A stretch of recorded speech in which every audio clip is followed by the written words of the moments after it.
माननीय प्रधानमंत्री जी के राष्ट्र की संतुलित विकास, समावेशी विकास की संकल्पना पर ही आधारित है। अंतिम व्यक्ति तक के उदय के विचार को यथार्थ में साकार करने के प्रति प्रतिबद्ध आदरणीय प्रधानमंत्री जी का इस कार्यक्रम में उत्साह से स्वागत करते हैं, नमन करते हैं। श्रद्धेय प्रधानमंत्री जी, संकल्प सप्ताह में आपका अभिनंदन है। संकल्प संपूर्ण स्वास्थ्य का, सुपोषित परिवार का, एक संकल्प स्वच्छता का, उन्नत टिकाऊ कृषि का, शिक्षा का भी है संकल्प, आजीविका से समृद्धि तक। और ये संकल्प लेने वाले देश के आकांक्षी ब्लॉक से यहाँ उपस्थित पंचायत, ब्लॉक तथा जिला स्तर तक के जनप्रतिनिधि, आकांक्षी ब्लॉक के विकास को समर्पित सभी अधिकारीगण तथा समस्त गणमान्य अतिथिगण का भी हम हृदय से स्वागत करते हैं। देश के कोने कोने से हमारे साथ जुड़ रहे सभी अतिथिगण का भी तहे दिल से स्वागत। विकास की दौड़ में पिछड़ रहे जिलों को आकांक्षी जिले की संज्ञा दे, बहुआयामी पहल के माध्यम से उन्हें आदर्श जिले बनाने के बाद ब्लॉक स्तर तक की विकास आकांक्षाओं को पूर्ण करते हुए विकसित भारत के संकल्प की ओर अग्रसर है केंद्र सरकार। आज देश का जन जन देख रहा है बेहतर भविष्य के स्वप्न, क्योंकि उन्हें विश्वास है कि वे होंगे सच। अब मैं वाइस चेयरपर्सन नीति आयोग माननीय श्री सुमन बेरी को कार्यक्रम के समस्त अतिथिगण का स्वागत करने हेतु आमंत्रित करती हूँ। श्री सुमन बेरी।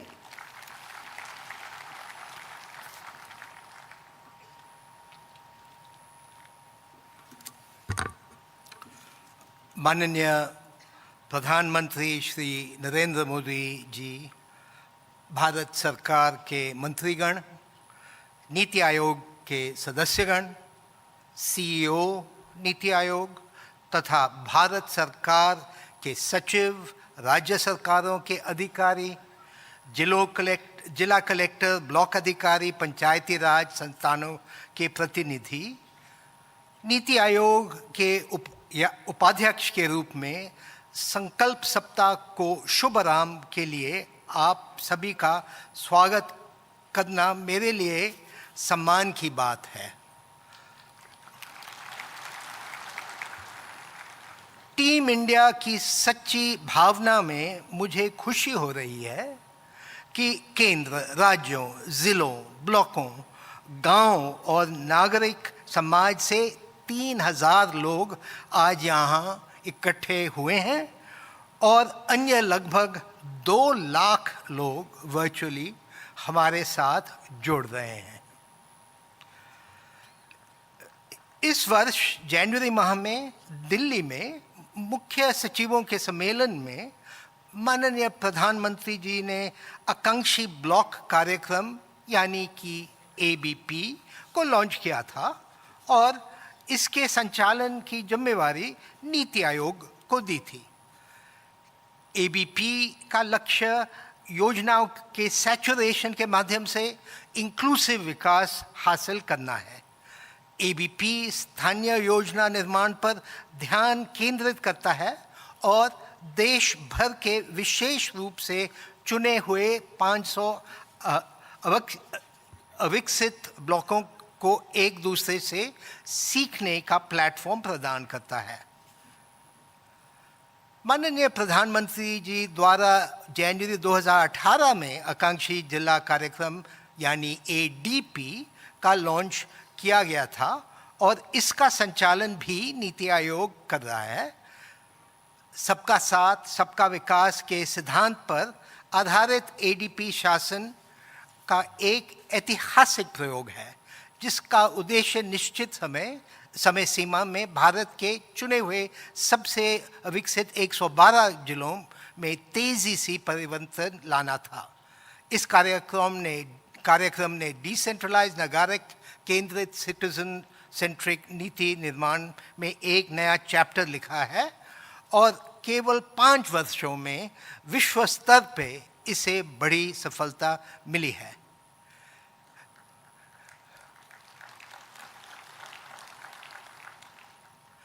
एडीपी का एक मुख्य पहलू ये भी है कि ये डेटा आधारित कम्पिटिटिव फेडरलिज्म को बढ़ावा देता है।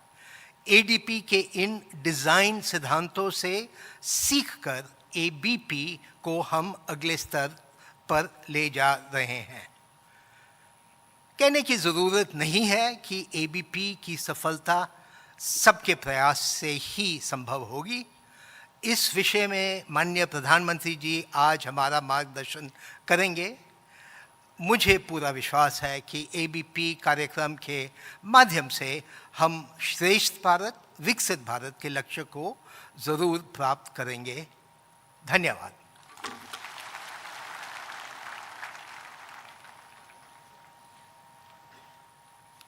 बहुत बहुत धन्यवाद श्री सुमन बेरी, चेयरपर्सन नीति आयोग।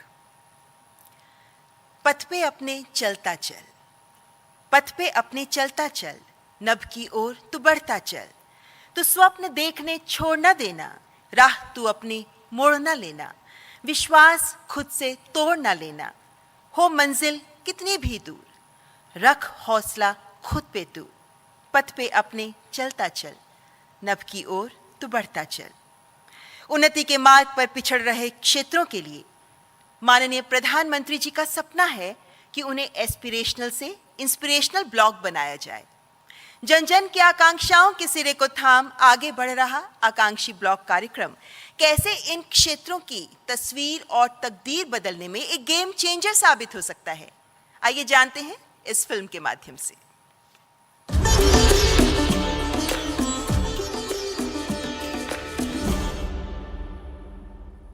आज की सरकार की प्राथमिकता है वंचितों को वरीयता। आज की सरकार एस्पिरेशनल डिस्ट्रिक्ट तक जा रही है, एस्पिरेशनल ब्लॉक्स तक जा रही है। आज की सरकार देश के सीमावर्ती गांवों को आखिरी गांव न मानकर उन्हें फर्स्ट विलेज मानते हुए काम कर रही है। 2047 में भारत विकसित राष्ट्र हो, इसके लिए माननीय प्रधानमंत्री नरेंद्र मोदी ने एक संकल्प लिया है। इस संकल्प की सिद्धि और उस सिद्धि से भारत की समृद्धि के लिए ही एक नए कार्यक्रम की नींव पड़ी, aspirational block programme ABP. 112 aspirational जिलों में एस्पिरेशनल डिस्ट्रिक्ट प्रोग्राम एडीपी को सफलता के साथ लागू किया जा चुका है। माननीय प्रधानमंत्री के नेतृत्व में एडीपी प्रोग्राम की सफलता को जमीनी स्तर पर पहुंचाने के लिए ही एस्पिरेशनल ब्लॉक प्रोग्राम की शुरुआत की जा रही है। ये प्रोग्राम प्रधानमंत्री जी के सबका साथ सबका विकास के विजन को घर घर तक पहुंचाने का मिशन है। एस्पिरेशनल ब्लॉक प्रोग्राम जिसमें विकास का फोकस होगा ब्लॉक यानी विकास खंड। कोऑपरेटिव फेडरलिज्म के आदर्श पर एस्पिरेशनल ब्लॉक प्रोग्राम में भी राज्यों का बहुत बड़ा और अहम रोल है। एबीपी में 500 ब्लॉक्स को चुना गया है। इरादा पक्का है और मिशन सिर्फ एक है, विकास का लाभ हर ब्लॉक के हर जन तक पहुंचे और विकास की ये बयार देश के कोने कोने तक पहुंचे। सरकार इस कार्यक्रम की सफलता के लिए कई जरूरी बातों का ध्यान रख रही है, जैसे कि ब्लॉक स्तर के डेवलपमेंट के लिए सही रणनीति का चुनाव, अधिकारियों के हाथ मजबूत करने के लिए केंद्रीय और राज्य ग्रामीण संस्थानों में तकनीकी ट्रेनिंग, मंत्रालयों और विभागों से डेटा सोर्सिंग और नॉलेज पोर्टल का निर्माण। एबीपी का उद्देश्य सरकार की योजनाओं को हर गांव, हर ब्लॉक तक बेहतर ढंग से पहुंचाकर आम लोगों के जीवन स्तर को ऊपर उठाना है। इसीलिए आम लोगों की जरूरतों को ध्यान में रखते हुए इसकी 5 थीम्स और 40 की परफॉर्मेंस इंडिकेटर्स यानी केपीआईज भी चुने गए हैं। ये 5 थीम्स हैं: कृषि, स्वास्थ्य, वित्तीय समावेश और सामाजिक विकास, बेसिक इंफ्रास्ट्रक्चर और शिक्षा, संसाधन, सराहना और संकल्प। इन तीनों को मिलाकर ही तो विकसित राष्ट्र का हमारा सपना एबीपी कार्यक्रम की सफलता से तय होगा।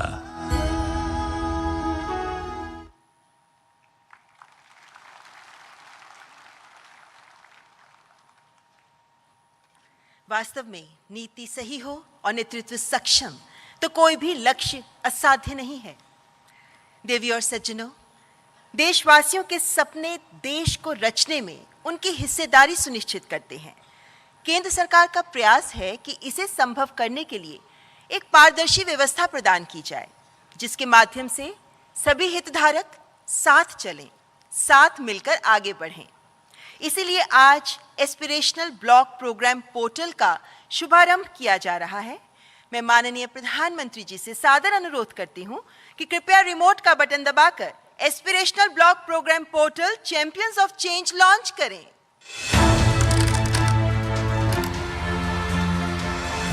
Champions of change.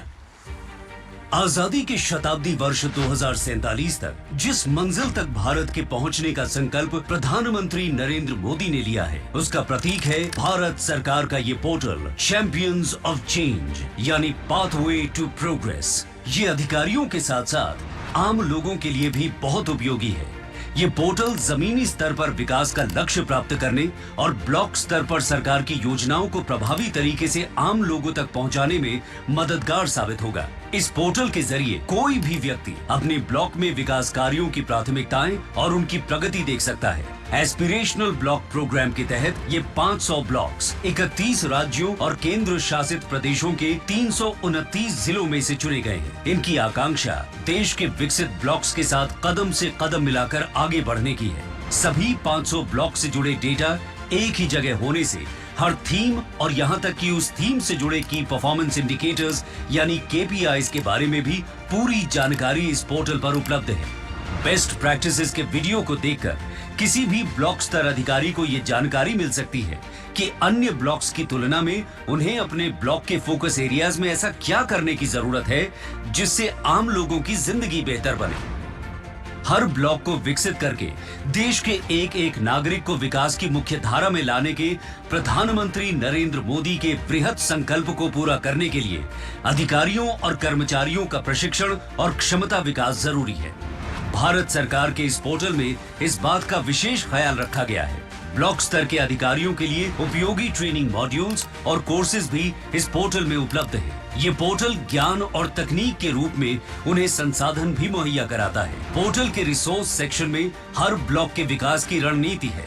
इतना ही नहीं, पोर्टल पर हर जानकारी उपलब्ध होने से ब्लॉक के विकास में आम आदमी की भागीदारी भी बढ़ेगी। ABP विकास का ऐसा जन आंदोलन बनने जा रहा है जो दुनिया में विकसित भारत के निर्माण की मिसाल बनेगा।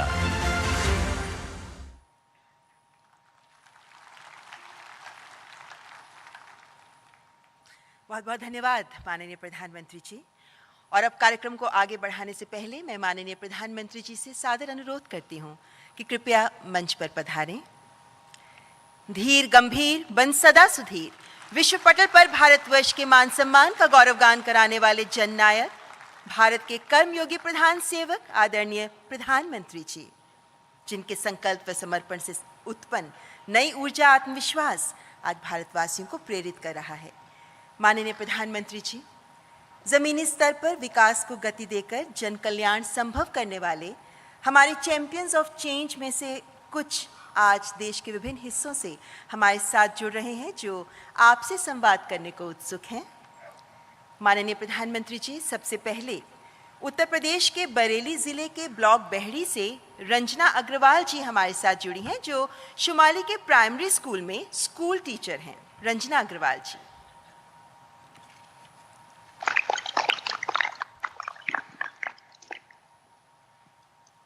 कहाँ दिखाई देगी रंजना जी हमें? ये स्क्रीन पे?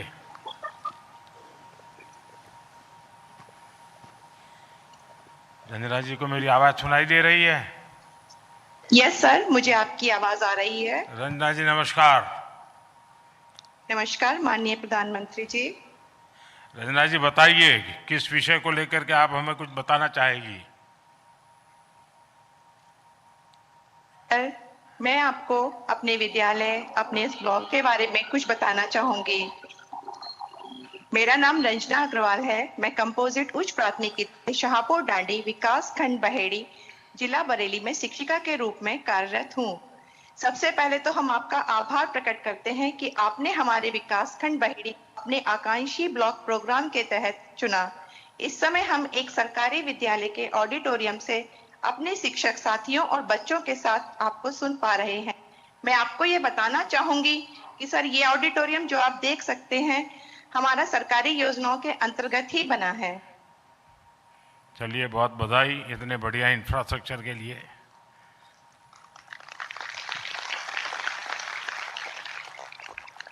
अच्छा रंजना जी, आपके ब्लॉक में जो चिंतन शिविर आयोजित किए गए, उनमें कौन सा ऐसा आइडिया था जो आपको सबसे ज्यादा रोचक और प्रभावी लगा? माननीय मंत्री जी, जो चिंतन शिविर आयोजित किए गए उनमें से जो आइडिया मुझे सबसे ज्यादा रोचक और प्रभावी लगा वह था विकास खंड के सर्वांगीण विकास का। किसी भी ब्लॉक के संपूर्ण विकास के लिए सबसे ज्यादा जरूरी है कि उस समाज के सभी स्टेक होल्डर्स आवश्यक रूप से एक ही प्लेटफॉर्म पर आएं और आपस समन्वय स्थापित करें। मेरा यह मानना है कि यदि सभी समाज के घटक एक साथ समावेशी रूप से समन्वय स्थापित करेंगे तो हम अपनी सरकारी योजनाओं को दिन जन आंदोलन में परिवर्तित कर सकते हैं। नहीं, आप अपने स्कूल के साथ मिलकर ऐसे कौन से बदलाव लाने का प्रयास करने की योजना बना रही है जिससे आपके स्कूल का लर्निंग आउटकम बेहतर हो सके? माननीय प्रधानमंत्री जी, अपने स्कूल का लर्निंग आउटकम बेहतर बनाने के लिए मैं परंपरागत शिक्षा को छोड़कर एक्टिविटी बेस्ड लर्निंग पर ध्यान दूंगी। खेल खेल में बच्चों को सिखाऊंगी, क्योंकि खेल खेल में सीखते बच्चों का शिक्षा के प्रति रुझान बढ़ता है और क्लास में उपस्थिति भी। इसके साथ साथ मैं बाल सभा, प्रार्थना सभा में नई नई गतिविधियां जैसे म्यूजिकल पीटी, योग, छोटी छोटी कहानियां, शैक्षिक भ्रमण आदि के द्वारा बच्चों को सिखाऊंगी। इसके साथ साथ मैं स्मार्ट क्लास का प्रयोग भी करूंगी, कि मेरा यह मानना है कि आधुनिकता के इस युग में यदि हम बच्चों को टेक्नोलॉजी से नहीं जोड़ेंगे तो वह पिछड़ जाएंगे। इसलिए और विजुअल बेस्ड लर्निंग से प्राप्त ज्ञान बच्चों में अधिक स्थायी रहता है। सर, मैं आपको एक बात और बताना चाहूंगी। मेरे जिले में लगभग 2500 से अधिक सरकारी विद्यालय हैं और ये बताते हुए बहुत खुशी हो रही है कि मेरे सभी विद्यालयों में 100% स्मार्ट क्लास उपलब्ध हैं। नहीं, मान लीजिए कि कोई स्मार्ट क्लास नहीं है, क्योंकि यहाँ देश भर के लोग आपको सुन रहे हैं। कोई एक मुझे प्रैक्टिकली बताइए कि जहाँ स्मार्ट क्लास नहीं है और उन बच्चों के साथ ऐसी कौन सी टेक्निक उपयोग करते, जो वर्णन आपने किया उसमें से एक चीज एग्जैक्टली करके मुझे बताइए। अगर स्मार्ट क्लास नहीं है तो मैं जैसे बच्चों को, छोटे बच्चों को खेल खेल के माध्यम से गिनती, पहाड़े और उनको वर्णमाला या अक्षर ज्ञान भी करा सकती हूँ। जैसे मैं उनके लिए प्ले कार्ड बनाऊंगी, उनको प्ले कार्ड के द्वारा दिखाऊंगी और उनको ये जोड़कर भी कहूंगी कि 2 प्ले कार्ड उठाएं और उन्हें जोड़ करके एक नया अक्षर बनाएं और वो पढ़ के सुनाएं हमें। इसके साथ साथ सर अंकों के प्ले कार्ड बना के दूंगी, जिसमें उनको कहूंगी कि ये 2 प्ले कार्ड मैं उठा रही हूँ और बीच में मैं कोई भी साइन जैसे कि प्लस का, माइनस का, गुणा का उनको लगाऊंगी और बताऊंगी इसका उत्तर का जो प्ले कार्ड है वो आप उठाकर यहाँ रखिए। इस तरीके से भी सर मैं उनको सिखा सकती हूँ। ये आपके साथ 2-3 बच्चे बैठे हैं, वो कुछ बता सकते हैं मुझे? बताओगे? अच्छा, अपना नाम बता दो। नाम बताओ। My name is Kamu. क्या नाम? My name is Kamini. कामिनी। अच्छा, हिंदी बोल सकती हो? हाँ। अच्छा, वो भी टीचर को पूछना पड़ता है? शाबाश। देखिए, विकसित भारत की एक प्रमुख शर्त है हमारे देश के बच्चों की उत्कृष्ट शिक्षा हो। जब मैं आप और आप जैसे देश के हजारों शिक्षकों को इसके लिए काम करते देखता हूं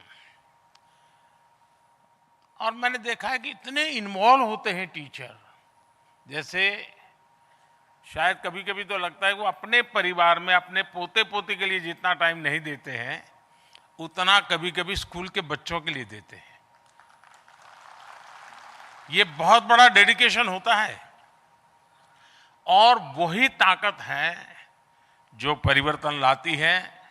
संकल्प से सिद्धि का रास्ता इसी समर्पण से जाता है, इसी कमिटमेंट से जाता है और उसी से हमें परिणाम मिलता है। मैं आपके माध्यम से आपको और इन दूर दराज क्षेत्रों में भी कठोर परिश्रम करने वाले, समर्पित भाव से शिक्षा के लिए जीवन जीने वाले सभी शिक्षक साथियों का भी मैं अभिनंदन करता हूं, धन्यवाद करता हूं। कौन है दूसरे? मंत्री जी, अब जम्मू कश्मीर के पूंछ जिले के मनकोट ब्लॉक से डॉक्टर साजिद अहमद हमारे साथ जुड़े हुए हैं। वे एनिमल हस्बेंड्री विभाग में ब्लॉक इंचार्ज हैं। डॉक्टर बताइए।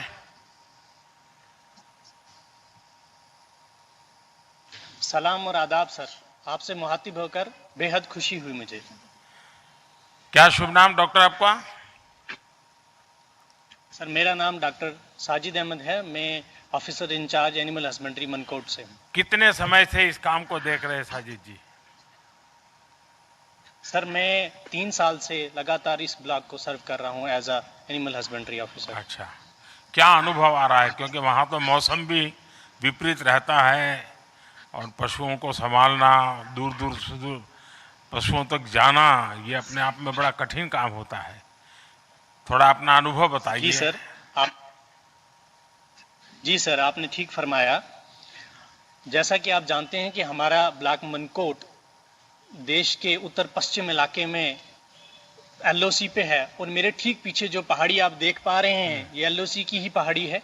सर हमारे यहाँ अमूमन लोग ट्राइबल हैं और वो सालाना माइग्रेशन करते हैं, जिनमें ज़्यादातर लोग गर्मियों में अपने माल मवेशी को लेकर हाई पास्चर लैंड पे चले जाते हैं और सर्दियों के आते ही वो लो लाइंग एरिया की तरफ रुख अपना कर लेते हैं। इस सफ़र के दौरान जानी, माली और जानवरों का नुकसान से बचाने के लिए हमने इनको ट्रक ट्रांसपोर्टेशन जैसी सुविधा फराहम की। इसके साथ साथ वेटनरी और मेडिकल अवेयरनेस कैंप्स भी ऑर्गेनाइज किए और सर हम ये भी कोशिश कर रहे हैं कि हम ट्रांजिएंट एकोमोडेशन भी उनको प्रोवाइड कर सकें। हमारे ब्लॉक मनकोट में गुज्जर और पहाड़ी दोनों लोग एक और समस्या से जूझते हैं, जिसमें जब वो सर्दियों में लो प्लेन्स एरिया में आ जाते हैं तो उनको फॉडर की कमी होती है। इसको मद्देनज़र रखते हुए feed and fodder development schemes के तहत हम ब्लॉक में फॉडर डिपोज एस्टेब्लिश कर रहे हैं ताकि बिना रोक टोक के हम इन्हें सर्दियों में भी फॉडर प्रोवाइड और फराहम कर पाएँ। अच्छा, बीमारी की स्थिति कोई सीरियस नेचर का कोई समाचार आ जाए और पैंडेमिक की संभावना नजर आए तो इसमें आपके लिए क्या प्लानिंग होता है?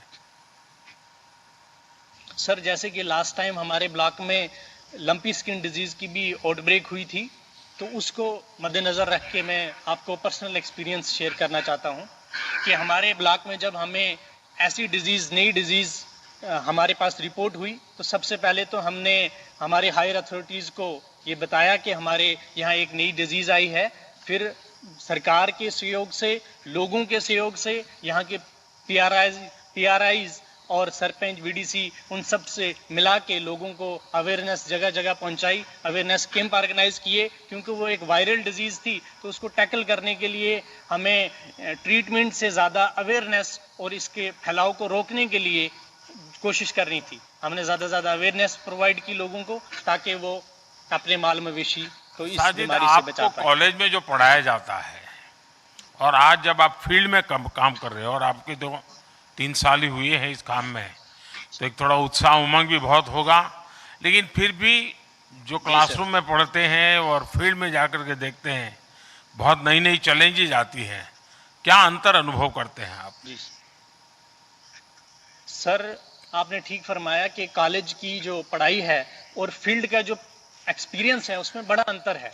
जैसे हमें कॉलेज में पढ़ाया गया कि विदेशी ब्रीड ही अच्छी दूध की पैदावार करती हैं और उन्हीं को सालों से हम आर्टिफिशियल इंसेमिनेशन में तरजीह दे रहे हैं, पर मैंने यहाँ ब्लॉक मनकोट में आके ये पाया कि हमारी बहुत सी लोकल इंडिजीनियस ब्रीड जो इस क्लाइमेटिक कंडीशन के हिसाब से बहुत अच्छे से परफॉर्म कर सकती हैं और सिर्फ better adaptation high milk yielding के साथ साथ वो डिजीज रेजिस्टेंट भी हैं, बहुत सारी डिजीज जो लोकल हैं उनसे के लिए भी रेजिस्टेंट हैं।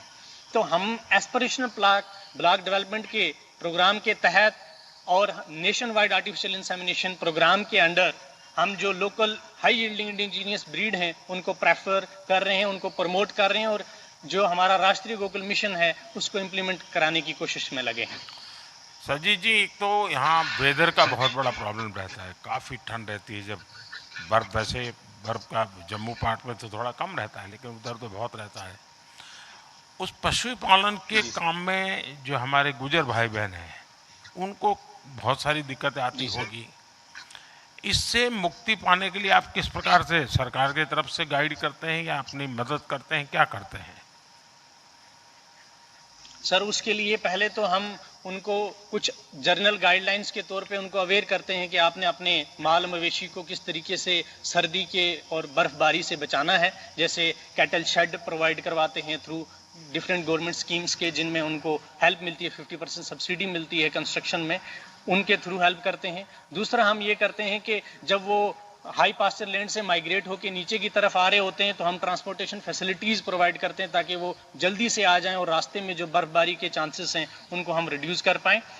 और इसके साथ साथ हम उनको जो फॉडर डिपोज एस्टेब्लिश करा के जो सर्दियों में घास की कमी की वजह से जानवर में डेफिशिएंसी प्रॉब्लम ना आए, उनको टैकल करने के लिए हम फॉडर डिपोज के हेल्प से उन्हें फॉडर्स प्रोवाइड करते हैं।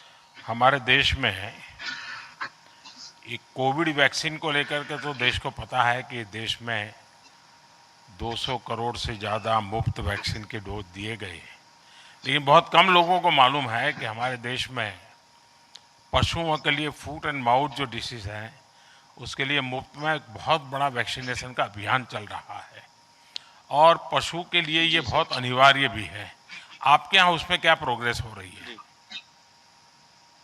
सर, जब से ये फ्री ऑफ कास्ट एफएमडी की वैक्सीन जो हम सरकार की तरफ से NADCP प्रोग्राम के अंडर आई है, हमने मास लेवल पे यहाँ लोगों को, क्योंकि ये एफएमडी डिजीज़ मोस्टली तब आती है जब जो हमारे यहाँ के ट्राइबल्स लोग हैं वो अपर रीचेस से लोअर लैंड में आते हैं, तो वहाँ से ये वायरस हमारे यहाँ लोअर प्लेन्स में भी स्प्रेड होता है। तो हम वहाँ पे भी वैक्सीन करते हैं डॉग्स में जाके, और यहाँ पे भी ऑलरेडी जो यहाँ लोग और जो जानवर रह रहे हैं इनको भी वैक्सीनेट कर देते हैं ताकि इस डिजीज़ की प्रेवलेंस को रोका जा सके और हमारे जो एफएमडी की वजह से जो लोगों की लिवलीहुड में और उनकी आमदनी में कमी आती है उसको टैकल कर सकें, और इसका बहुत बड़ा हमें रिजल्ट भी दिखने को मिल रहा है। साजिद जी, मुझे अच्छा लगा क्योंकि मैं किसी ज़माने में जम्मू कश्मीर इलाके में बहुत काम करता था। ये आपके मनकोटे में भी मैं काफ़ी भ्रमण कर चुका हूँ। गुजर परिवारों से मेरा नाता भी बहुत रहता था क्योंकि मेरे कच्छ के लोग और गुजर परिवार पहनाव वगैरह सब में बहुत सिमिलैरिटी लगती थी मुझे, एक अपनापन महसूस होता था। लेकिन इस दुर्गम क्षेत्र में आप काम कर रहे हैं, मैं आपको बधाई देता हूँ। आइए, और कौन है अभी? माननीय प्रधानमंत्री जी, अब पूर्वोत्तर राज्य मेघालय लिए जा रहे हैं हम आपको, जहां के जिले नॉर्थ गारो हिल्स के ब्लॉक रेशुबेलपाड़ा से श्री माइकन चर्ड मोमिन हमारे साथ हैं। आप जूनियर रूरल डेवलपमेंट ऑफिसर हैं और माननीय प्रधानमंत्री जी, इस ब्लॉक के लोग आपका स्वागत एक गीत के साथ कर रहे हैं जिसका टाइटल ही है उम्मीद, होप। मोमिन जी, नमस्कार। मोमिन जी, आपकी आवाज नहीं सुनाई दे रही है और मेरी आवाज कहीं को हो रहा है वहां। हाँ सर, आपका आवाज आ रहा है सर यहाँ पे। अच्छा मोमिन जी, अभी मैं कश्मीर में जहाँ बर्फबारी होती है वहाँ बात कर रहा था और अभी गारो हिल्स के आप लोगों से जहाँ सबसे ज़्यादा बारिश होती है ऐसे क्षेत्र से बात कर रहा हूँ। और मैं, आप तो रूरल डेवलपमेंट के काम में लगे हैं, तो वहाँ पर इतनी बारिश और डेवलपमेंट के काम करने हो, घर बनाने हो तो बहुत दिक्कतें आती होगी, काम भी प्रभावित होगा। इन समस्याओं का समाधान कैसे करते हैं? माननीय प्रधानमंत्री, आपने बिल्कुल सही सुना है।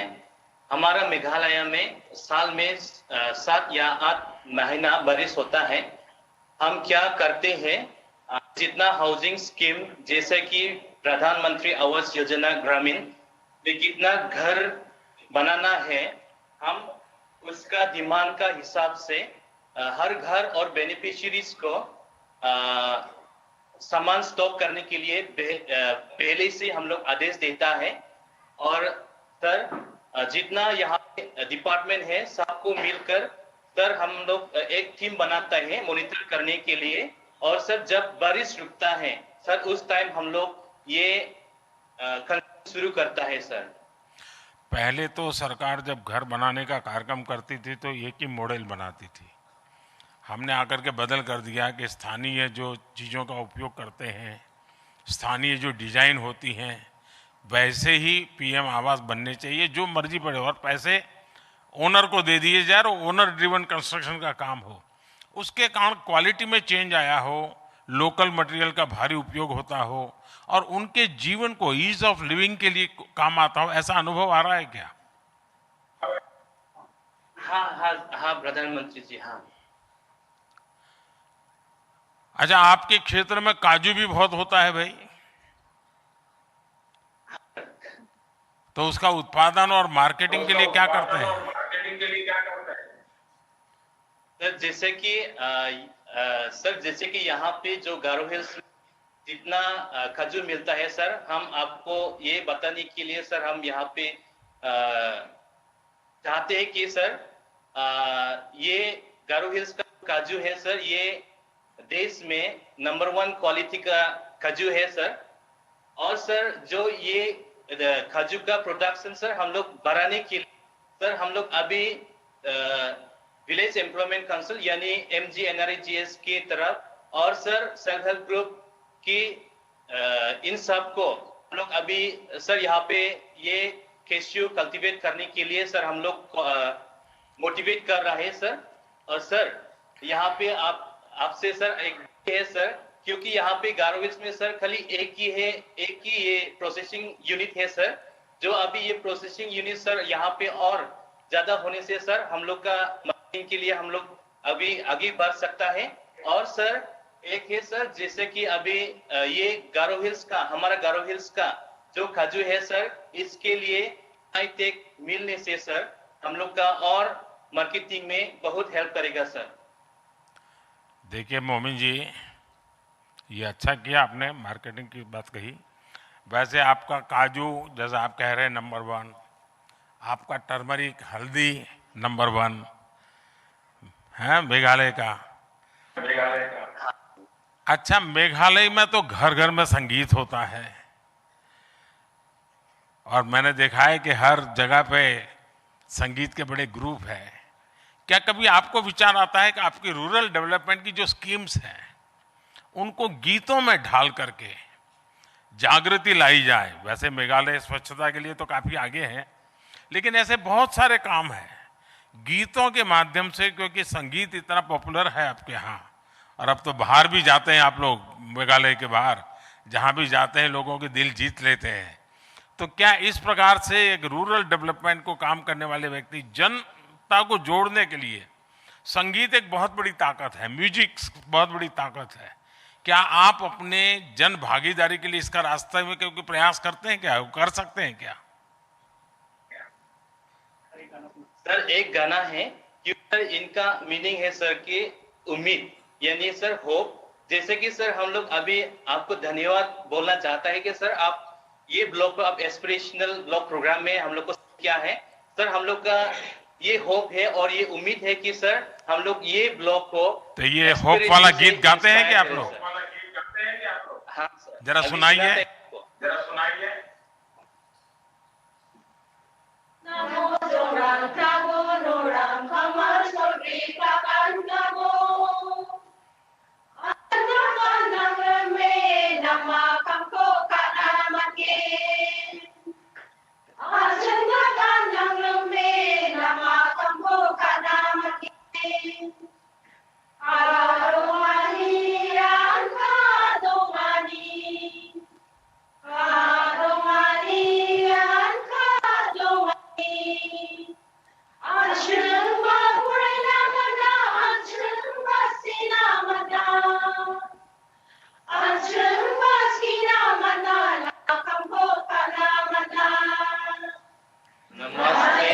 मीनिंग क्या है?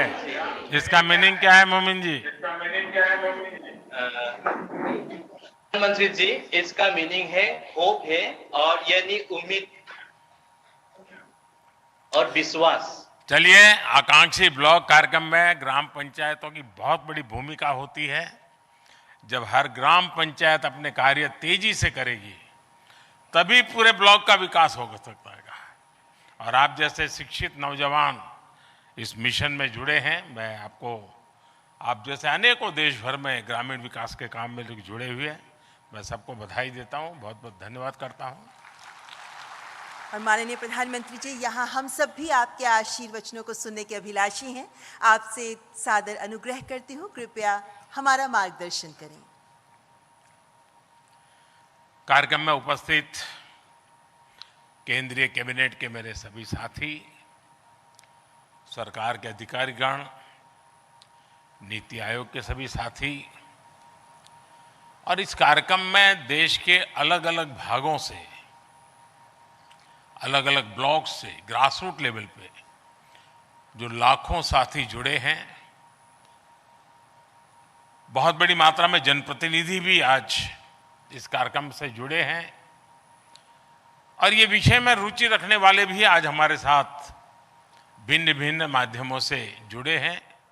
मैं आप सबका स्वागत करता हूं, और इस कार्यक्रम के लिए आप सबको, मैं विशेष करके नीति आयोग को बधाई भी देता हूं और आप सबको शुभकामनाएं भी देता हूं। आप लोग भारत मंडपम में इकट्ठे हुए हैं, और इससे देश की सोच का पता चल सकता है। आपको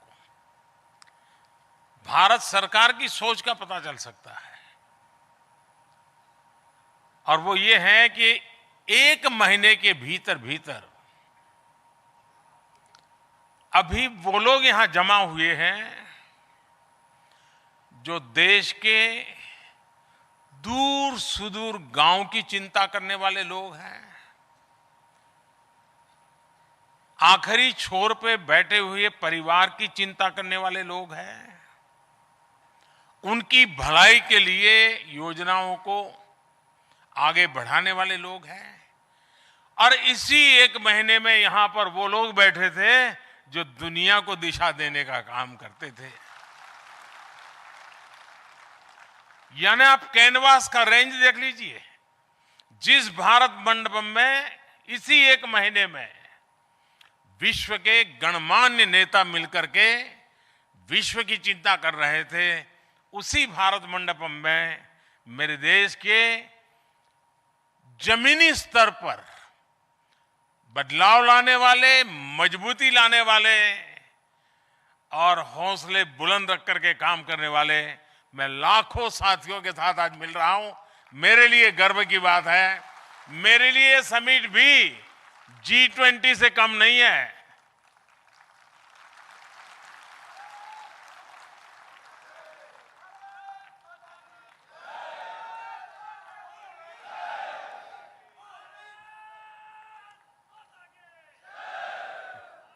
हमारे साथ ऑनलाइन भी काफी लोग जुड़े हुए हैं। यह कार्यक्रम टीम भारत की सफलता का प्रतीक है। ये सबका प्रयास की भावना का प्रतीक है। ये कार्यक्रम भविष्य के भारत के लिए भी अहम है, और इसमें संकल्प से सिद्धि ये इनहेरेंट है, उसका प्रतिबिंब है। साथियों, जब भी कभी आजादी के बाद बनी टॉप 10 योजनाओं का अध्ययन होगा तो उसमें एस्पिरेशनल डिस्ट्रिक्ट प्रोग्राम को स्वर्ण अक्षरों में लिखा जाएगा। एस्पिरेशनल डिस्ट्रिक्ट प्रोग्राम ने, आकांक्षी जिला अभियान ने देश के 112 जिलों में 25 करोड़ से ज्यादा लोगों का जीवन बदल दिया है। क्वालिटी ऑफ लाइफ में बदलाव आया है। ईज ऑफ गवर्नेंस में बदलाव आया है और जो कल तक छोड़ो यार बस जिंदगी पूरी कर लो, ऐसे ही गुजारा करना है, उस सोच में से बाहर होकर के वहां का समाज अब ऐसे नहीं रहना है, कुछ करके दिखाना है, इस मूड में मैं समझता हूं ये बहुत बड़ी ताकत है। इस अभियान की सफलता अब एस्पिरेशनल ब्लॉक प्रोग्राम का आधार बनी है। डिस्ट्रिक्ट लेवल का एक्सपीरियंस इतना सफल रहा है कि दुनिया में विकास के मॉडल की चर्चा करने वाले हर कोई इसमें से बहुत कुछ लेसन्स खास करके डेवलपिंग कंट्रीज के लिए सजेस्ट कर रहे हैं। हमने भी उसी में से बहुत सीखा है और उसमें से विचार आया है कि 500 ब्लॉक्स देश के हर राज्य में जहां भी, और एक पैरामीटर के तहत उसका मूल्यांकन किया गया है, और उसमें से इन 500 ब्लॉक अगर हम इसको स्टेट की एवरेज पर अगर हम ले आए, नेशनल एवरेज पर ले जाएं, आप कल्पना कर सकते हैं कितना बड़ा परिवर्तन आएगा, कितना बड़ा परिणाम आएगा। और मुझे विश्वास है कि जिस तरह एस्पिरेशनल डिस्ट्रिक्ट प्रोग्राम ने कामयाबी का परचम लहराया है, वैसे ही एस्पिरेशनल ब्लॉक प्रोग्राम भी 100% सफल होने ही वाला है। और इसलिए नहीं कि योजना बड़ी अद्भुत है, इसलिए कि काम करने वाले लोग अद्भुत हैं। अभी कुछ देर पहले मैं 3 साथियों के साथ गप मार रहा था, आपने सुना चर्चा को। देखिए उनका आत्मविश्वास देखिए, और जब मैं ग्रास रूट लेवल पे काम करने वाले आप साथियों का आत्मविश्वास देखता हूं तो मेरा आत्मविश्वास अनेक गुना बढ़ जाता है, मल्टीप्लाई हो जाता है। मेरी सिर्फ शुभकामनाएं आपके साथ ऐसा नहीं है, मैं पूरी तरह आपके साथ खड़ा हूं। अगर आप 2 कदम चले तो मैं 3 कदम चलने के लिए तैयार हूं।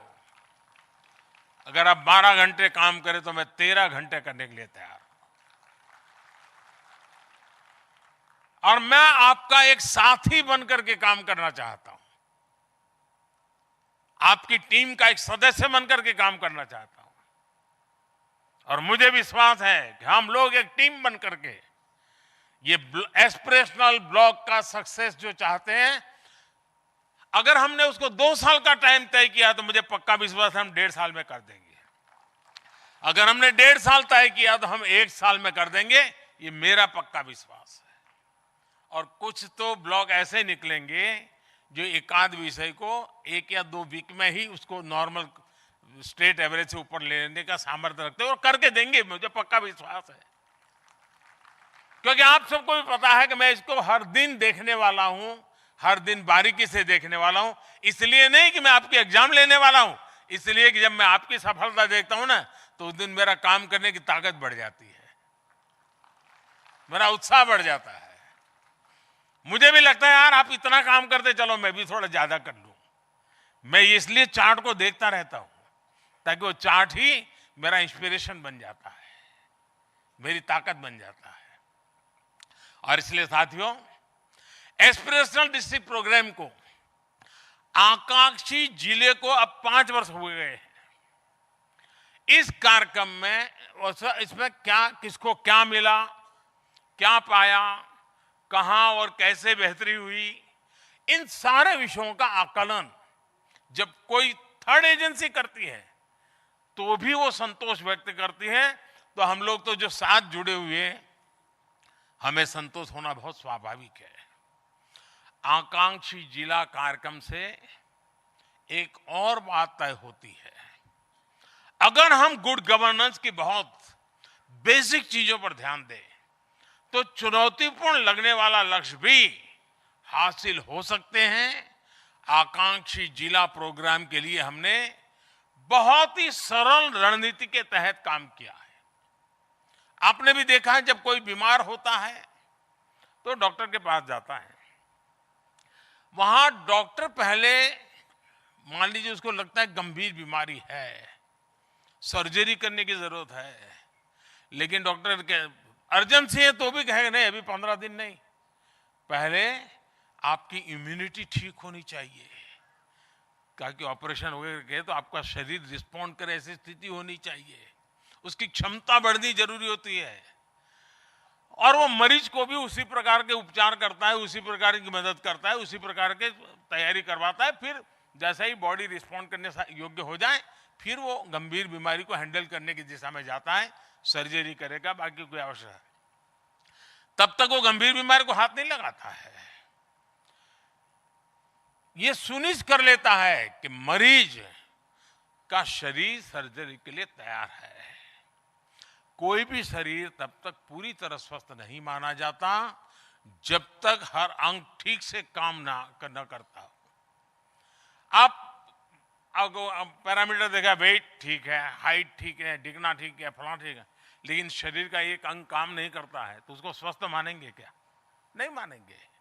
उसी प्रकार से हमारे देश में भी हर पैरामीटर में देश एकदम से मानो डेवलप कंट्री जैसा लगता हो, लेकिन उसके अगर 2-4-10 जिले, 2-4 ब्लॉक पीछे लगे तो क्या लगेगा?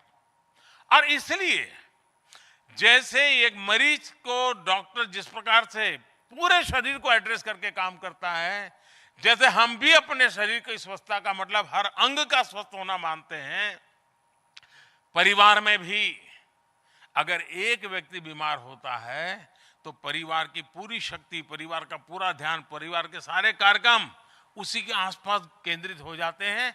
बाकी सारे कार्यक्रमों को कॉम्प्रोमाइज करना पड़ता है। कोई बीमार है, बाहर जाना है तो रोकना पड़ता है। परिवार भी पूरा स्वस्थ होगा तब जाकर के परिवार अपने जीवन की विकास कर सकता है। वैसे अपना डिस्ट्रिक्ट हो, अपना गांव हो, अपना तहसील हो, सर्वांगीण विकास, सर्वस्पर्शी विकास, सर्वहितकारी विकास, ये अगर हम नहीं करते हैं तो आंकड़े शायद भर जाएं, आंकड़े शायद संतोष भी दें, लेकिन मूलतः परिवर्तन संभव नहीं होता है। और इसलिए आवश्यक है कि ग्रास रूट लेवल की हर पैरामीटर्स को पार करते हुए हमें आगे बढ़ना चाहिए। और हम ये समिट के अंदर जो लोग आप मेरे साथ बैठे हैं, आप देख सकते हैं कि इसके पीछे क्या इरादा है। यहां पर भारत सरकार की टॉप टीम भी बैठी हुई है, सारे सचिव यहां बैठे हुए हैं, जो नीति निर्धारण काम करते हैं वो सब है। अब मेरे सामने 2 विषय हैं, क्या मैं इनके पीछे शक्ति लगा करके ऊपर का जो टॉप है उसी को ठीक ठाक करूं, कि मैं धरातल पर मजबूती के लिए काम करूं? मैंने रास्ता चुना है धरातल पर मजबूती का, और धरातल की मजबूती से ये हमारा पिरामिड ऊपर जाएगा। विकास का जो सबसे नीचे का तबका है वो जितना ज्यादा विकसित होगा, मैं समझता हूं उतना ज्यादा परिणाम मिलेगा। और इसलिए हमारी कोशिश यही है कि हम इस प्रकार से डेवलपमेंट को आगे बढ़ाएं। हमारी कोशिश ये होनी चाहिए। उसी प्रकार से जैसे ये हमने डेवलपमेंट ब्लॉक के लिए सोचा है, मैं सरकार के यहां सचिव बैठे हैं, उनको भी मैं आग्रह करता हूं 2 दिशा में और हम काम कर सकते हैं इस काम को आगे बढ़ाने के लिए। हर विभाग अपने काम के लिए, मान लीजिए पूरे देश में 100 ब्लॉक आइडेंटिफाई करे, और उनको पूरी दुनिया देखने की जरूरत नहीं है, उनके विभाग में कौन से 100 ब्लॉक है जो पीछे हैं। और अगर मानो हेल्थ को लगता है कि पूरे देश में 100 ब्लॉक सबसे पीछे हैं, तो भारत सरकार का हेल्थ विभाग उन 100 को स्थिति सुधारने के लिए क्या काम करना उसकी रणनीति बनाएगा। शिक्षा विभाग अपने विभाग के लिए 100 ब्लॉक चुने। शिक्षा विभाग के वो 100 ब्लॉक है, वो भारत सरकार का शिक्षा विभाग देखे कि मैंने जो 100 ब्लॉक सबसे पीछे आइडेंटिफाई किए, मैं इसको, हमें ये एस्पिरेशनल डिस्ट्रिक्ट, एस्पिरेशनल ब्लॉक, ये नीति आयोग का कार्यक्रम बनने नहीं देना है, मुझे ये सरकार का स्वभाव बनाना है, केंद्र और राज्य सरकारों के स्वभाव बनाना है, केंद्र और राज्य के विभागों का स्वभाव बनाना है।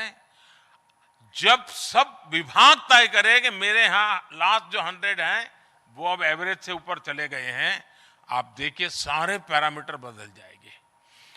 तो ये जो एस्पिरेशनल ब्लॉक है उसको काम करने का तरीका राज्य, डिस्ट्रिक्ट, उनकी इकाइयों के द्वारा होगा, लेकिन क्या देश में इस प्रकार से विचार कर करके हम इसको आगे बढ़ा सकते हैं?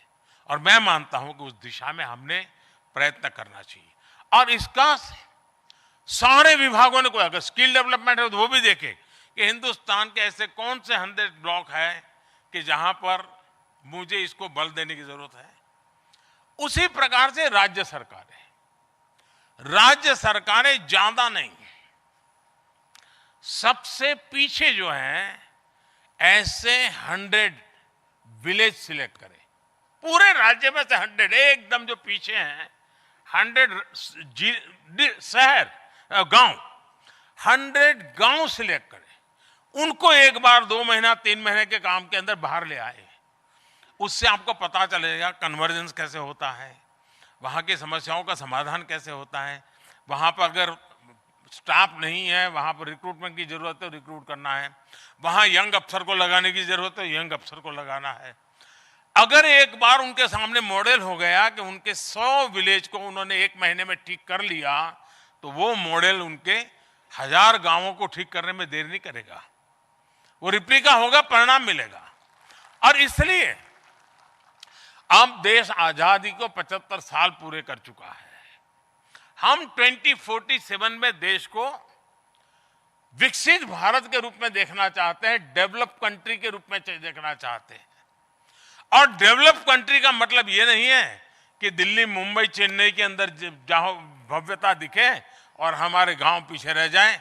हम उस मॉडल को लेकर के चलते नहीं है, हम तो 140 करोड़ लोगों के भाग्य को लेकर के चलना चाहते हैं, उनके जीवन को बदलाव करना चाहते हैं, और उसके लिए जो पैरामीटर तय किए हैं। और मैं चाहता हूं कि इसके बीच में कंपटीशन का भाव है। मैं तो जब एस्पिरेशनल डिस्ट्रिक्ट को रेगुलरली देखता था, मुझे इतनी खुशी होती थी। एक तो उसमें ऐसे ही चीजें भरने के लिए कोई सुविधा ही नहीं है। जब तक कि धरती पर वेरीफाइड इंफॉर्मेशन ना हो, ऐसे आंकड़े भरने से कोई होने वाला काम नहीं है, तो करना ही पड़ता है, ऐसा काम है। लेकिन मैं देख रहा था कि कुछ डिस्ट्रिक्ट के अफसर इतने उत्साहित थे कि हर दिन, 2 दिन में, 3 दिन में वो अपने परफॉर्मेंस को अपलोड करते थे, इंप्रूव करते थे। और फिर मैं देखता था पहले 6 महीने में लगता था आज ये डिस्ट्रिक्ट आगे निकल गया, तो फिर 24-48 घंटे में पता चलता यार ये तो पीछे रह गया, वो उससे भी आगे चला गया। फिर 72 घंटे में पता चल, देखो वो तो उससे भी आगे। यानी इतनी पॉजिटिव कॉम्पिटिटिव नेचर बन गया था, उसने परिणाम लाने में बहुत बड़ा बदलाव दिया है। और इससे सबसे बड़ा फायदा ये हुआ है कि पहले, मेरा तो अनुभव है, मैं गुजरात में काम करता था, हमारे यहाँ कच्छ डिस्ट्रिक्ट में अगर किसी अफसर को ट्रांसफर होता था तो उसके सारे कलीग उसको सबसे क्या तेरे सरकार से झगड़ा है क्या मुख्यमंत्री जी तेरे से नाराज है क्या तुम्हारा पॉलिटिकल कोई प्रॉब्लम है क्या, तुझे पनिशमेंट पोस्टिंग क्यों दिया गया, उसके साथ ही उसको टाइट करते थे और वो भी मानने लगता था मैं मर गया। लेकिन जब उस कच्छ डिस्ट्रिक्ट में भूकंप के बाद अच्छे अफसरों को लगाने की जरूरत पड़ी, सबको इंसेंटिव दिया गया, लगे। आज स्थिति ऐसी है गुजरात में कि कच्छ डिस्ट्रिक्ट में अगर अपॉइंटमेंट मिलती है तो ये सरकार का सबसे प्रिय अफसर माना जाएगा। यानी जो कल तक पनिशमेंट पोस्टिंग वाली जगह मानती थी, वो एक प्रकार से सबसे सम्मानीय जगह बन जाए, ये संभव होता है। जो एस्पिरेशनल डिस्ट्रिक्ट आमतौर पर काफी आयु हो चुकी हैं, थक गए हैं, अरे चलो यार ये तो बेकार जिला है, वो कुछ परफॉर्म करता नहीं, रख दो उसको। हमने जब से एस्पिरेशनल डिस्ट्रिक्ट में यंग अफसरों को लगाने के लिए कहा, धमाधम परिणाम आने लगे, क्योंकि उनका उत्साह था, कुछ करना था, और उनको भी लगता था 3 साल यहाँ करूँगा तो सरकार मुझे कोई बहुत अच्छा काम दे देगी। और हुआ भी। जो एस्पिरेशनल डिस्ट्रिक्ट में जिन लोगों ने काम किया उनको बहुत अच्छी जगह मिली। बात में एस्पिरेशनल ब्लॉक के लिए भी मैं राज्य सरकारों से आग्रह करूंगा और भारत सरकार के अधिकारी भी ध्यान दें कि जो ब्लॉक के अंदर सफल हो रहे हैं ना, उनको आगे उनका भविष्य भी उज्जवल होना चाहिए। उन अफसरों का विशेष रूप से, ताकि उनके पास कुछ करने का जज्बा है, वो धरती पे परिणाम लाने वाले लोग हैं, उन टीमों को आगे बढ़ाना चाहिए, स्पेशली उनको एनकरेज करना चाहिए। दूसरा, आपने देखा होगा सरकार में एक परंपरा बदली है। पहले अपने यहां आउटपुट को ही एक प्रकार से काम माना जाता था। इतना बजट आया, वो बजट यहां गया, उसमें से इतना उधर गया, उसमें से उतना उधर गया, मतलब कि बजट खर्च हुआ।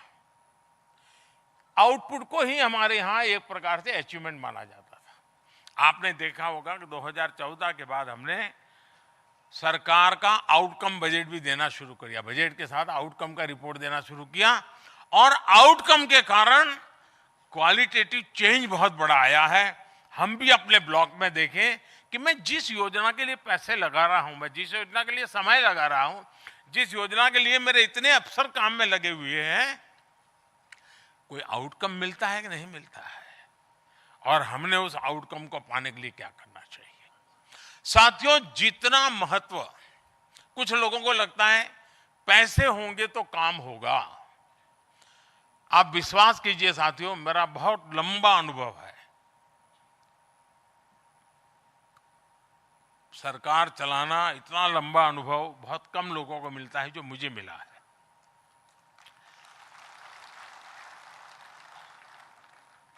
और मैं अनुभव से कहता हूं कि सिर्फ बजट के कारण ही बदलाव आता है, ऐसा नहीं है। अगर हम संसाधनों का ऑप्टिमम यूटिलाइजेशन और दूसरा कन्वर्जेंस, इसको अगर हम ध्यान दें तो हम ब्लॉक के डेवलपमेंट के लिए एक नए पैसा नया आने के बिना भी उस काम को कर सकते हैं। अब जैसे मान लीजिए मनरेगा का काम चल रहा है, लेकिन क्या मैंने प्लान किया है क्या तो मनरेगा काम वही होगा जो मेरे डेवलपमेंट की डिजाइन के साथ जुड़ेगा? मैं मनरेगा काम वही करूंगा ताकि मुझे जो रोड की मिट्टी डालनी है उसी रोड की मिट्टी डलवा दूंगा तो मेरा रोड का आधा काम तो हो ही जाएगा। कन्वर्जेंस हो गया। यानी जो कन्वर्जेंस करते हैं, पानी है, मान लीजिए कुछ इलाके हैं जहां पानी की दिक्कत है और आपका साल में 3-4 महीना उस पानी के लिए ही मशक्कत करनी पड़ती है, लेकिन आपने अगर मनरेगा में तय किया कि उस इलाके में सबसे ज्यादा तालाब बनाने, सबसे ज्यादा पानी स्टोरेज करना है, मिशन मोड में काम करना है, तो आपको अगले साल जो 4 महीना सिर्फ पानी के लिए 10-25 गांवों के पीछे बिगड़ते हैं बंद हो जाएंगे, आपकी शक्ति बच जाएगी। कन्वर्जेंस बहुत बड़ी ताकत रखता है जी। और मैं मानता हूं कि गुड गवर्नेंस की पहली शर्त यही है कि हम संसाधनों का ऑप्टिमम यूटिलाइजेशन करें। दूसरा एक अनुभव आया है और मैं अपने अनुभव से कहता हूं, होता क्या है, और स्वाभाविक है, टीचर भी क्लास में अगर इंस्पेक्शन आने वाला है तो जो अच्छे होनहार स्टूडेंट होते हैं उनको थोड़ा टिप देता है, और वो कहते हैं जब इंस्पेक्शन में कोई सवाल पूछे तुम हाथ तुरंत ऊपर कर देना। ये मैं टीचरों वाला जानता हूं सब। बस स्वाभाविक है भाई, उसको जरा रौब जमाना है तो वो एक अच्छा लड़का हाथ ऊपर कर देगा।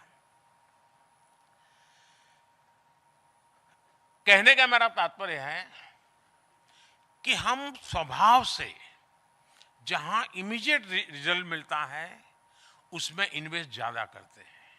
अगर मुझे सरकार में, मानो भारत सरकार में मुझे एक टारगेट पूरा करना है और मुझे लगता है ये 6 राज्य हैं यार, वो उनको कहेंगे तो हो जाएगा, तो मैं उन 6 राज्यों पर ही ध्यान केंद्रित करता हूं। बाकी 12 राज्य जिसको जरूरत है लेकिन चूंकि उनका परफॉर्मेंस पुअर है तो मैं वो संसाधन उधर जाने नहीं देता, और मैं एक मीठी चाय में और 2 चम्मच चीनी डाल देता हूं। होता क्या है कि जो डेवलप हो चुके हैं, जो परफॉर्म कर रहे हैं, उनको इतना अधिक मिल जाता है कि वो संसाधनों का वेस्टेज होता है। अब देखिए, आपके घर में एक जमाना था जब मैं पढ़ता था, मेरे तो नसीब में वो नहीं था, लेकिन मेरे साथियों को उनके मम्मी पापा कहते थे कि तुम अगर 10वीं में इतना नंबर लाओगे तो तुझे घड़ी ला करके देंगे, तुम 12th में इतना लाओगे तो तुझे घड़ी भेंट करेंगे। मेरे समय में ऐसा था। आज किसी भी घर के कोने में हाथ डालो 3-4 घड़ी ऐसे ही मिल जाती है। कुछ घड़ी तो ऐसी होगी उनको 6 महीने तक हाथ नहीं लगाया होगा, लेकिन एक गरीब के घर में एक घड़ी होगी तो वो घड़ी 365 दिन लगाएगा और संभाल करके रखेगा। संसाधन जहां पड़ा हुआ है वहां एक्स्ट्रा देने से वेस्टेज है, जहां जरूरत देने से उसका अतिरिक्त उपयोग होता है। और इसलिए मैं मानता हूं कि हमारे संसाधनों का इक्वल डिस्ट्रीब्यूशन और जहां नीड बेस्ड है वहां विशेष तौर पर डिस्ट्रीब्यूशन, ये आदत हम डालेंगे तो उनको एक ताकत मिलेगी और इस दिशा में हमने काम करना चाहिए। उसी प्रकार से आपने देखा होगा, कोई भी काम करना है, हम ये भ्रम में हैं कि सरकार सब कुछ कर लेगी।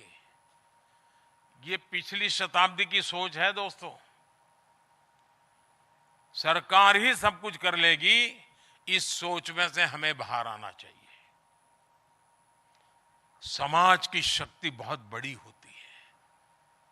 आप सरकार को कहोगे तुम रसोई घर चलाओ, हमें मध्याह्न भोजन करना हो, तो आंखों से पानी निकल जाता है। लेकिन हमारे सरदार भाई बहन लंगर चलाते हैं, लाखों लोग खाते हैं, कभी थकान महसूस नहीं होती। हो रहा है। समाज की एक शक्ति होती है। इस समाज की शक्ति को हम जोड़ते हैं क्या? जिन जिन ब्लॉक में या जिले में लीडरशिप की समाज को जोड़ने की ताकत है, मेरा अनुभव है वहां परिणाम जल्दी मिलता है। ये स्वच्छता का अभियान आज सफलता की दिशा में उसने अपनी एक जगह बना ली है। क्या कारण है? क्या ये मोदी के कारण हो रहा है क्या? क्या ये 5-50 लोग झाड़ू लगाते उसके कारण हो रहा है क्या? जी नहीं। समाज में एक वातावरण बना है कि अब गंदगी नहीं करेंगे, और जब समाज तय करता है ना गंदगी नहीं करूंगा, तो फिर स्वच्छता करने की जरूरत ही नहीं पड़ती दोस्तों। जन भागीदारी ये बहुत अनिवार्य है। और हमारे यहां लीडरशिप की एक बड़ी विकृत व्याख्या हो गई है कि जो लंबा कुर्ता पैजामा पहन करके खादी के कपड़े पहनकर आ जाए वही लीडर होता है। जीवन के हर क्षेत्र में लीडरशिप होती है। शिक्षा के क्षेत्र में लीडर चाहिए, एग्रीकल्चर सेक्टर में लीडर चाहिए, और वो पॉलिटिकल लीडरों की जरूरत नहीं है जी। हमारे अफसर भी लीडर होते हैं, वे भी मोटिवेट करते हैं। हम ब्लॉक लेवल पर लीडरशिप कैसे बनाए, और ये जो संकल्प सप्ताह है ना, उसमें एक एक ग्रुप बैठने वाले हैं। उसका एक मकसद है टीम स्पिरिट। टीम स्पिरिट बनेगा तो लीडरशिप आएगी, टीम स्पिरिट बनेगा तो जन भागीदारी के नए नए आइडियाज आएंगे। आपने देखा होगा कि कभी कोई नेचुरल कैलेमिटी आती है, क्या सरकारी संसाधन उस नेचुरल कैलेमिटी को हैंडल कर सकते हैं क्या? देखते ही देखते इतनी बड़ी मात्रा में लोग जुड़ जाते हैं कि देखते ही देखते समस्याओं का समाधान करने लग जाते हैं, लोग करने लग जाते हैं। और उस समय हमें भी लगता है, वाह, समाज ने इतनी बड़ी मदद कर दी, मेरा काम हो गया। अफसर को भी लगता है, यार अच्छा हो गया, इन लोगों ने मदद की, मेरा काम हो गया। जो भी ग्रास रूट लेवल पे काम करते हैं उनको पता है कि इस प्रकार की जो समाज की शक्ति है उसको पहचानना, समाज की शक्ति को जोड़ना। हमारे स्कूल कॉलेज अच्छे चले अगर परिवार के लोग जुड़ते हैं, गार्डियंस जुड़ते हैं, पेरेंट्स आते हैं, आप देखिए वो स्कूल कभी पीछे नहीं रहेगा। और इसके तरीके ढूंढने चाहिए। मैं हमेशा कहता हूं कि भाई गांव का जन्मदिवस मनाइए, आपके यहाँ रेलवे स्टेशन है तो रेलवे स्टेशन का जन्मदिन ढूंढिए, रिकॉर्ड में मिल जाएगा, उसका जन्मदिन मनाइए। आपके यहाँ स्कूल 80 साल पुरानी होगी, 90 साल पुरानी होगी, 100 साल पुरानी होगी, उस स्कूल की जन्म तारीख निकालिए और उस स्कूल में पढ़ करके गए हुए जितने जिंदा लोग उनको एक बार इकट्ठा कीजिए। जन भागीदारी के तरीके होते हैं। जन भागीदारी का मतलब ये नहीं कि तुम डोनेशन दे दो। अब जैसे कुपोषण है, आंगनवाड़ी में कुपोषण की समस्या अगर मुक्त करनी है तो क्या बजट से होगी? वो एक तरीका है। लेकिन अगर मैं कहूं कि भाई मेरे गांव के अंदर एक तिथि भोजन का कार्यक्रम करूंगा, उस तिथि भोजन के कार्यक्रम में किसी की जन्म जयंती है, किसी के माता पिता की मृत्यु तिथि है, किसी की लग्न तिथि है, तो मैं उनको गाँव देखिए अपने गांव में ये आंगनवाड़ी है, 100 बच्चे हैं, आपका जन्मदिन है, अगर आप घर में कुछ अच्छा खाना खाने वाले हो, करने वाले हो, ऐसा करो इन 100 बच्चों के लिए आपके जन्मदिन के निमित्त आप एक फल लेके आइए, सब बच्चों को एक एक केला दे दीजिए, उसका जन्मदिन मन जाएगा। और कहना एक खुद आना है और खुद उन बच्चों को देना है, तो सामाजिक न्याय भी होता है, समाज में जो दूरी होती है वो भी हट जाती है। और आपको साल में गांव में 80-100 परिवार जरूर मिल जाएंगे जो स्कूल में आकर के, आंगनवाड़ी में आकर के उन बच्चों को बढ़िया चीज खिलाएंगे।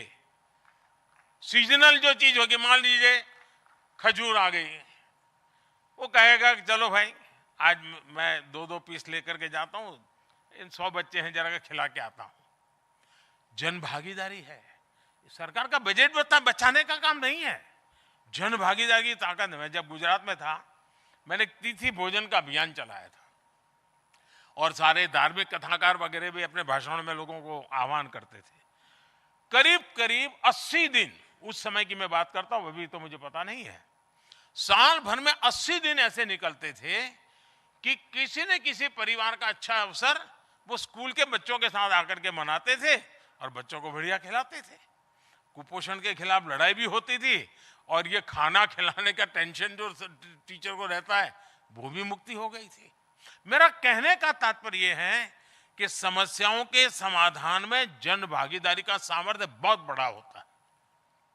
अगर हमें मान लीजिए टीबी, हमारे ब्लॉक में अगर 10 भी टीबी के पेशेंट है और टीबी मित्र वाली जो योजना है हम इनको जोड़ लें और हम कहें कि भाई आप इनको जरा हर हफ्ते फोन करते रहिए, आप जरा उनको पूछते रहिए, 6 महीने में टीबी गायब हो जाएगा उसका। हम जितना लोगों को जानेंगे, शुरू में मेहनत पड़ती है जोड़ने में, लेकिन बाद में शक्ति बन जाती है। आपने देखा होगा आज विश्व में भारत का नाम गूंज रहा है, आप भी अनुभव करते होंगे। अखबार में तो आता है कि मोदी के कारण हो रहा है, मोदी के कारण हो रहा है, मोदी सरकार की डिप्लोमेसी बहुत बढ़िया है, दिखना है, फलाना है, मुझे भी अच्छा लगता है। लेकिन रियलिटी में एक कारण और भी है जिसकी तरफ लोगों का ध्यान नहीं जाता है, जो हमारा डायस्पोरा है। भारत से गए हुए लोग जो उस देश में रहते हैं, उनके अंदर जो सक्रियता आई है, उनके अंदर जो संगठित ताकत खड़ी हुई है, उनकी पब्लिक लाइफ में जो भागीदारी बढ़ी है, तो उन देशों के लोगों को भी लगता है कि यार ये बड़े उपयोगी लोग हैं और उसके कारण भारत उपयोगी लगने लगा है। यानी जन भागीदारी की ताकत अगर विदेश नीति में काम आती है तो जन भागीदारी की ताकत मेरे ब्लॉक में तो बड़े आसानी से आ सकती है साथियों। और इसलिए मैं आपसे आग्रह करता हूं कि ये जो संकल्प सप्ताह है उसका मैक्सिमम उपयोग कीजिए, खुले मन से चर्चा कीजिए, डिजाइन वर्कआउट कीजिए। उसी प्रकार से हमारे संसाधनों का उपयोग, हमारे यहाँ क्या होता है, एक ब्लॉक में 8-10 शायद व्हीकल होते हैं, ज्यादा तो होते भी नहीं, और कुछ ही अफसरों के पास व्हीकल रहते हैं। अब टूर ट्रैवल करने की जिम्मेवारी तो कई लोगों के पास है जिनके पास साधन नहीं होते हैं। मैंने गुजरात में एक प्रयोग किया था, वो बड़ा सफल रहा था। अगर मान लीजिए एक ब्लॉक में 100 गांव है, तो मैंने 10 अफसरों को 10-10 गांव दे दिए और मैंने कहा कि आप अपनी गाड़ी में जाएंगे तो इन 5 विभाग के जो जूनियर अफसर है उन 5 के जूनियर अफसर को भी अपनी गाड़ी में बैठा दीजिए और 1 महीने तक आप इन 10 गांवों की ही चिंता करेंगे। सभी विषय आप चर्चा करेंगे। आप भले एग्रीकल्चर विभाग के अधिकारी हैं, लेकिन आप उस गांव में जाकर के शिक्षा की भी चर्चा करेंगे, खेती भी चर्चा करेंगे, पानी की भी चर्चा करेंगे, पशु की भी चिंता करें, सारे दूसरे 10 गांव में, तीसरा वो महीने भर उसको 10 ही गांव रहते थे, फिर 1 महीने के बाद बदल देते थे। अनुभव यह आता था कि साइलो खत्म हो गए, whole of the government approach आया और ये जो 10 अफसर थे वो सप्ताह में 1 दिन बैठ करके अपने एक्सपीरियंस शेयर करते थे कि भाई उस इलाके में मैं गया था, मेरा विभाग तो शिक्षा है, लेकिन मैंने एग्रीकल्चर में ये चीज देखी है, पानी के क्षेत्र में उतने ही संसाधनों का ऑप्टिमम यूटिलाइजेशन होता था और परिणाम बहुत उत्तम आने लगे। और 10 अफसर ऐसे थे जिनको उस ब्लॉक की पूरी जानकारी रहती थी। वो होगा एग्रीकल्चर में, लेकिन उसको शिक्षा का भी मालूम होता था। वो शिक्षा में था, लेकिन उसको हेल्थ का भी मालूम रहता था। मैं समझता हूं हमने अपनी स्ट्रेटेजी बदलनी चाहिए। अगर हम गवर्नेंस की हमारी स्ट्रेटेजी बदलते हैं और हम हमारे संसाधनों का भरपूर उपयोग, और आज कम्युनिकेशन की ताकत भी है और कम्युनिकेशन समस्या भी है। आप आज लगता है कि मैं वीडियो कॉन्फ्रेंस से जानकारी ले लूंगा, मैं मोबाइल फोन से जानकारी ले लूंगा। फिजिकल जाने का जो लाभ है ना साथियों, इसका कोई अल्टरनेट नहीं है। जो आज मैं अभी आपके साथ बोलता हूं वो आप अपने गांव में रहे होते और हो सकता है मैं वीडियो कॉन्फ्रेंस में कोई नया नहीं कहता, यही कहता, लेकिन यहां आने के बाद आपके आंखों से आंख मिलाने के बाद जो ताकत आती है ना, वो वीडियो कॉन्फ्रेंस से नहीं आती है। और इसलिए हमारा फिजिकल जितनी जिम्मेवारी है फिजिकल जाकर के करने की, उसमें कभी भी कॉम्प्रोमाइज नहीं करना चाहिए। हम जब स्थान पर जाते हैं हमें उसकी ताकत की पहचान मिलती है। ये जो एस्पिरेशनल ब्लॉक है, आपको शायद पहली बार जब ये सप्ताह चलेगा तो पहले कभी नहीं ध्यान गया होगा, आपके अपने साथियों के सामर्थ्य विषय में पहले पता नहीं होगा। कभी कभी तो नाम भी पता नहीं होगा, आपकी ऑफिस में रोज मिलता होगा, नमस्ते भी हो जाती होगी, नाम भी पता नहीं होगा। लेकिन ये जब 1 सप्ताह आप साथ बैठेंगे, आपको उसकी शक्ति का परिचय होगा, उसकी विशेषताओं का परिचय होगा, और वही हमारी टीम स्पिरिट के लिए बहुत अनिवार्य होता है। और जब एक टीम बन जाती है तो इच्छित परिणाम अपने आप मिल जाते हैं। और इसलिए साथियों, मेरा आप सबसे आग्रह है कि हमें 3 महीने के भीतर भीतर, मान लीजिए आप एक 30 पैरामीटर में पीछे हैं, 5 पैरामीटर ऐसे तय कीजिए जिसमें हम पूरी तरह स्टेट के एवरेज से बाहर आ जाते हैं, कर लीजिए, तो आपका कॉन्फिडेंस बढ़ेगा। यार 5 में हो गए तो अब तो 10 में हो सकते हैं। और इसलिए हम स्कूल में भी पढ़ते थे तो टीचर क्या पढ़ाते थे, जब एग्जाम में बैठते हो ना, जो इजी आंसर है वो पहले लिखो, ऐसा सिखाते थे। तो वो टीचर ने सिखाया वो अभी भी काम में आता है। आप भी, आपके यहाँ जो सरल चीजें हैं उसको सबसे पहले सॉल्व करके उसमें से बाहर निकल जाए। तो अगर 40 चीजें हैं तो 35 पर पहले आ जाइए।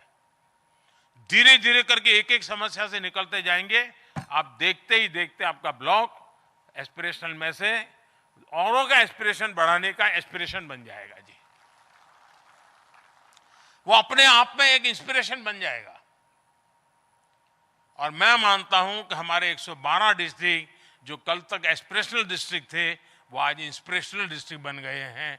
देखते ही देखते हैं 1 साल के भीतर भीतर 500 एस्पिरेशनल ब्लॉक हैं, जो 500 में से एटलीस्ट 100 इंस्पिरेशनल ब्लॉक बन जाएंगे, पूरे राज्य के लिए इंस्पिरेशनल ब्लॉक बन जाएंगे। और इस काम को पूरा करिए साथियों। मुझे अच्छा लगा इस कार्यक्रम में आप सबसे बात करने का मौका मिला। जो ऑनलाइन मुझे सुन रहे हैं उनको भी मैं अनेक अनेक शुभकामनाएं देता हूं। हम मिशन मोड में चलें और मैं विभागों के लोगों को भी कहता हूं कि आप 100 ब्लॉक पूरे देश में से चयनित कीजिए और उनको भी समय सीमा में आप नेशनल एवरेज तक ले आइए। हर विभाग इस प्रकार से काम करे। मैं नहीं मानता हूं ग्रास रूट लेवल पर कहीं कोई काम छूट जाएगा। सारे काम 1-2 साल में पूरे हो जाएंगे। दोस्तों, मैं अभी से आपको कहता हूं, 2024 में हम फिर अक्टूबर नवंबर में मिलेंगे, फिजिकली मिलेंगे और हम इसका लेखा जोखा करेंगे। और मैं उस समय यहां ऑडियंस में बैठ करके आप में से 10 लोगों के सफलता की बातें सुनना चाहूंगा और फिर मुझे जो कहना है वो मैं अगले साल 2024 अक्टूबर या नवंबर में आपसे बात करूंगा। तब तक के लिए मैं आपके काम के लिए ज्यादा आपका समय नहीं लेता हूं, क्योंकि आपको ब्लॉक को जल्दी आगे बढ़ाना है, तो मुझे अब आपका समय नहीं लेना चाहिए। बहुत बहुत शुभकामनाएं, बहुत बहुत धन्यवाद।